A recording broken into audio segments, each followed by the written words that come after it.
திருவாரூரில் நாகை தொகுதி பாஜக வேட்பாளர் ரமேஷை ஆதரித்து மத்திய அமைச்சர் ராஜ்நாத் சிங் பிரச்சாரம் மேற்கொண்டு வருகிறார். அதனை பார்க்கலாம். அன்புள்ள நண்பர்களே, இன்று நாடு முழுவதும் தமிழ்நாடு பற்றி பேசப்படும் போது நம் நினைவுக்கு வரும் முதல் வார்த்தை செங்கோல். கடந்த ஆண்டு செப்டம்பர் வரை தமிழ்நாட்டிற்கு வெளியே யாருக்கும் செங்கோல் என்ற வார்த்தை தெரிந்திருக்க வாய்ப்பில்லை. ஆனால் பாரத பிரதமர் மாண்புமிகு திரு நரேந்திர மோடி அவர்கள் புதிய நாடாளுமன்ற கட்டிடத்தில் நீதி மற்றும் சுதந்திரத்தின் சின்னமான செங்கோலை நிறுவியதில் இருந்து இந்த நாட்டின் விழிப்புணர்வுள்ள ஒவ்வொரு குடிமகனும் செங்கோல் பற்றி அறிந்திருக்கிறார்கள். புதிய பாராளுமன்ற கட்டிடத்தில் செங்கோல் நிறுவப்பட்டது இந்தியாவில் ஒரு புதிய சகாப்தத்தினுடைய தொடக்கத்தை குறிக்கிறது. भारत की टेम्पल ऑफ डेमोक्रेसी में सेंगोल की स्थापना करके हमारे प्राइम मिनिस्टर मोदी जी ने तमिल कल्चर का ऑनर और भारत के कल्चरल नेशनलिज्म में तमिलनाडु के कंट्रीब्यूशन को न केवल एक्नॉलेज किया है बल्कि उसका पूरा सम्मान किया है। ऐसे एक नहीं अनेक ऐसे काम हमारे प्राइम मिनिस्टर मोदी जी ने किए हैं जिससे तमिल कल्चर को भारत ही नहीं पूरी दुनिया में प्रमोट किया गया है। இந்தியாவின் ஜனநாயக கோயிலில் செங்கோலை நிறுவியதின் மூலம் நமது பாரத பிரதமர் நரேந்திர மோடி அவர்கள் தமிழ் கலாச்சாரத்தையும் இந்தியாவின் கலாச்சார தேசியவாதத்தில் தமிழகத்தினுடைய பங்களிப்பையும் போற்றியதோடு மட்டுமல்லாமல் அதை முழுமையாக மதித்துள்ளார். மோடிஜி இது போன்ற பல பணிகளை செய்துள்ளார். இதன் காரணமாக இந்தியாவில் மட்டுமல்ல உலகம் முழுவதும் தமிழ் கலாச்சாரம் ஊக்குவிக்கப்பட்டுள்ளது, அங்கீகரிக்கப்பட்டுள்ளது. उन्होंने काशी और सौराष्ट्र में तमिल संगमम के आयोजन की शुरुआत की है। मैंने स्वयं सौराष्ट्र तमिल संगम में पार्टिसिपेट किया है। ग्रेट पोएट सुब्रमण्यम भारती के सम्मान में उनके जन्मदिन 11 दिसंबर को नेशनल लैंग्वेज डे के रूप में घोषित किया गया था। बनारस हिंदू विश्वविद्यालय में एक तमिल स्टडी सेंटर की भी शुरुआत की गई है। காசியிலும் சௌராஷ்டிராவிலும் தமிழ் சங்கம நிகழ்ச்சியை நடத்த தொடங்கினார் நமது மாண்புமிகு பாரத பிரதமர் நரேந்திர மோடி அவர்கள். நமது மாண்புமிகு பாதுகாப்புத்துறை அமைச்சர் அவர்கள் தானே சௌராஷ்டிரா தமிழ் சங்கத்தில் கலந்து கொண்டார். மகா கவிஞரான சுப்பிரமணிய பாரதியின் நினைவாக அவரது பிறந்த நாளான டிசம்பர் 11ஆம் தேதி தேசிய மொழி தினமாக பாரத தேசத்தில் அறிவிக்கப்பட்டது. பனாரஸ் இந்து பல்கலைக்கழகத்தில் தமிழ் ஆய்வு மையம் ஒன்றும் தொடங்கப்பட்டுள்ளது. पहली बार भारत की हिस्ट्री में यूनाइटेड नेशंस ऑर्गेनाइजेशन में तमिल में बोलने का काम यदि किसी ने किया तो हमारे प्राइम मिनिस्टर मोदी जी ने किया।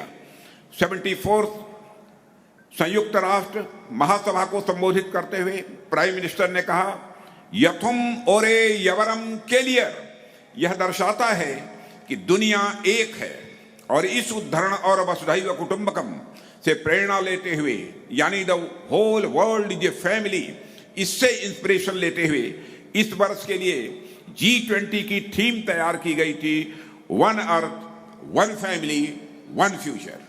முதன் முறையாக நமது நாட்டின் பிரதமர் திரு நரேந்திர மோடி அவர்கள் ஐக்கிய நாடுகள் சபையில் தமிழில் பேசினார். ஐக்கிய நாடுகள் சபையின் 74வது பொதுச்சபையில் உரையாற்றிய பிரதமர் யாதும் ஊரே யாவரும் கேளீர் என்று கணியன் பூங்கொன்றனார் கூறியதை உலகம் ஒன்று என்பதை நினைவில் நிறுத்தி பேசினார்.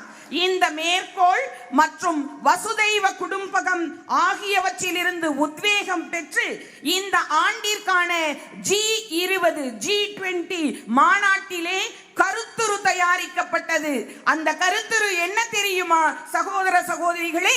ஒரே பூமி, ஒரே குடும்பம், ஒரு எதிர்காலம் என்பதாகும். फ्रेंड्स, आज भारत आजादी के अमृत काल में नए संकल्पों के साथ यह प्रवेश कर चुका है। स्वतंत्रता के बाद 75 ईयर में भारत ने काफी प्रोग्रेस की है, मगर जिस स्पीड और जिस स्केल पर भारत को डेवलप करने की जरूरत थी उस पर आजादी के बाद सरकारों को जितना काम करना चाहिए था उन सरकारों ने उतना काम नहीं किया है। मगर जब से केंद्र में प्रधानमंत्री श्री नरेंद्र मोदी के नेतृत्व में सरकार आई है, तब से देश की ग्रोथ ट्रेजेक्टरी ही बदल गई है और पिछले 10 वर्षों में भारत में बड़े बड़े परिवर्तन हुए हैं जिनके अच्छे रिजल्ट्स भी अब सामने आने लगे हैं। நண்பர்களே, இன்று இந்தியா புதிய தீர்மானங்களுடன் சுதந்திர அமிர்த காலத்தில் நுழைந்துள்ளது. சுதந்திரத்திற்கு பிறகு 75 ஆண்டுகளில் இந்தியா நிறைய முன்னேற்றம் கண்டுள்ளது. ஆனால் சுதந்திரத்திற்கு பிறகு பெரும்பாலான அரசாங்கங்கள் இந்தியாவின் வளர்ச்சிக்கு தேவையான வேகத்திலும் அளவிலும் செயல்படவில்லை. ஆனால் நமது பிரதமர் திரு நரேந்திர மோடி அவர்கள் தலைமையிலான அரசு மத்தியில் ஆட்சிக்கு வந்ததிலிருந்து நாட்டின் வளர்ச்சி பாதையே மாறிவிட்டது. கடந்த 10 ஆண்டுகளில் இந்தியாவில் பெரிய மாற்றங்கள் ஏற்பட்டு நல்ல முடிவுகள் வெளிவரத் தொடங்கியுள்ளன. ब्रदर्स एंड सिस्टर्स, 2014 में हमारा यह भारत दुनिया के देशों में इकोनॉमी की साइज के मामले में, अर्थव्यवस्था के आकार के मामले में 11th पोजीशन पर था। लेकिन मोदी जी की सरकार बनने के बाद आज हमारा भारत दुनिया की टॉप 5 कंट्रीज में आकर खड़ा हो गया है और मैं पूरे कॉन्फिडेंस के साथ कह सकता हूं, और मैं ही नहीं, सारी दुनिया के इकोनॉमिस्ट भी यह दावा कर रहे हैं कि 2027 के प्रारंभ होते ही भारत दुनिया की टॉप 3 कंट्रीज में आकर खड़ा हो जाएगा. நமது இந்தியா நண்பர்களே, இன்று இந்தியா உலகின் 5வது பெரிய பொருளாதாரமாக இருப்பதை தவிர உலகின் மிக வேகமாக வளரும் பெரிய பொருளாதார நாடாகவும் மாறியுள்ளது. உலகம் முழுவதிலும் இருந்து இந்தியாவுக்கு முதலீடுகள் வருகின்றன. தமிழகத்திற்கும் ஏராளமான முதலீடுகள் வந்துள்ளன. இந்திய நாடு உலக அளவிலே நிச்சயமாக சைனாவிற்கு அடுத்து 2014ஆம் ஆண்டில் நாட்டின் 92% மொபைல் போன் உற்பத்தியில் முன்னணியில் திகழும் நாடாக நமது பாரத நாடு உருவாக்கப்பட்டிருக்கிறது.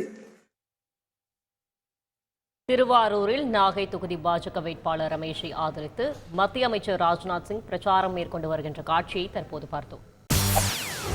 செய்திகளை உடனுக்குடன் தெரிந்து கொள்ள உடனே சப்ஸ்கிரைப் பண்ணுங்க.